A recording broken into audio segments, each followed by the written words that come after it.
Hello and welcome to First Chapter Friday. This week we're going to take a look at A Curse So Dark and Lonely by Brigid Kemmerer. It is a retelling of the classic Beauty and the Beast with a few twists.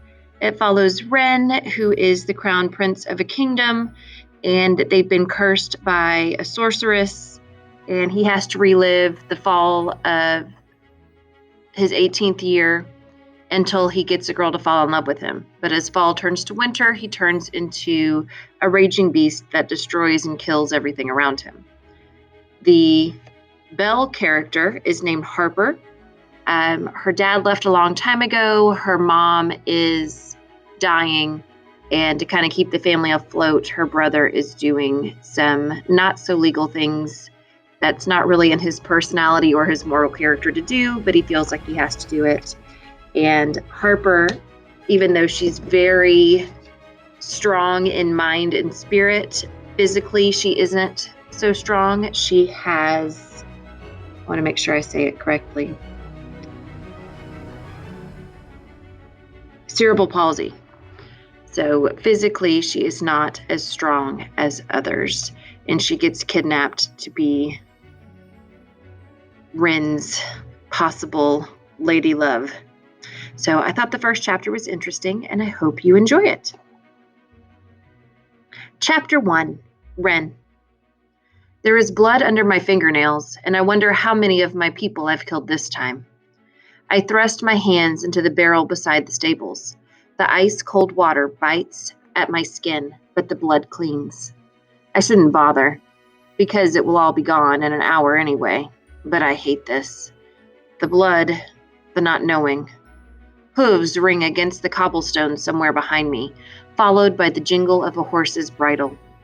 I don't need to look. My guard commander always follows at a safe distance until the transition is complete. Guard commander. As if Gray has any men left to command. As if he didn't earn the title by default. I swipe the water from my hands and turn. Gray stands a few yards back, holding the reins of Ironheart, the fastest horse in the stables. The animal is blowing hard, its chest and flanks damp with sweat despite the early morning chill. For as long as we've been trapped here, Gray's appearance is somehow a continual surprise. He looks as young as the day he earned the position in the elite Royal Guard, his dark hair slightly unkempt, his face unlined. His uniform still fits him well, every buckle and strap perfectly arranged, every weapon shining in the near darkness. He once carried a gleam of eagerness in his eye, a spark for adventure, for challenge. That gleam has long since gone dark, the only aspect of his appearance that is never remade by the curse. I wonder if my unchanged appearance startles him too. How many? I say. None. All of your people are safe this time. This time. I should be relieved. I am not. My people will be at risk again soon enough. And the girl? Gone, as always. I look back at the blood staining my hands, and a familiar tightness wraps around my ribcage. I turn back to the barrel and bury my hands in the water. It's so cold, it nearly steals my breath. I'm covered in blood, Commander. A lick of anger curls through my chest. I killed something.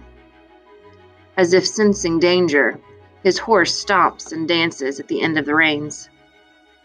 Gray puts out a hand to calm the animal.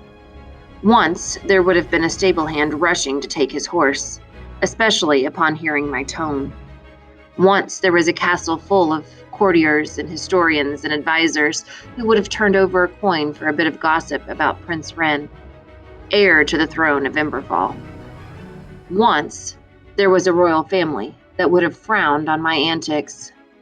Now there is me, and there is Gray. I left a trail of human blood on the path out of the forest, he says, unaffected by my anger. He's used to this. The horse led a good chase until you fell on a herd of deer in the southernmost part of your lands. We still stayed way well from the villages. That explains the condition of the animal. We traveled far tonight. I'll take the horse, I say. The sun will be up soon. Gray hands over the reins. This final hour is always the hardest, full of regret for my failure once again. As always, I just want to get this over with. Any special requests, my lord? In the beginning, I was frivolous enough to say yes. I'd specify blondes or brunettes, big breasts or long legs or tiny waists. I'd wine them and woo them, and when they did not love me, another was easily found. The first time, the curse had seemed like a game. Find me one you like, Gray, I'd said, laughing as if finding women for his prince was a privilege. Then I changed, and the monster tore through the castle, leaving a bloodbath. When the season began again, I had no family left, no servants, only 6 guardsmen, 2 of whom were badly injured. By the 3rd season, I had 1. Gray is still waiting for a response. I meet his eyes. No, Commander. Anyone is fine. I sigh and begin leading the horse toward the stables, but then stop and turn. Whose blood made the trail? Gray raises an arm and draws his sleeve back. A long knife wound still bleeds down his hand, a slow trickle of crimson. I'd ordered him to bind it, but the wound will be gone in an hour, when the sun is fully up. So will the blood on my hands and the sweat on the horse's flanks. The cobblestones will be warm with early fall sunlight, and my breath will no longer fog in the morning air. The girl will be gone, and the season will begin again. I'll be newly 18 for the 327th time. So that's the first chapter. I hope you enjoyed it and you are intrigued to read on. You can find this book at your school library. It was a Lone Star in 2020. So campuses probably have multiple copies. The public library probably has several copies, or you can always buy your own at your local bookseller. Happy reading.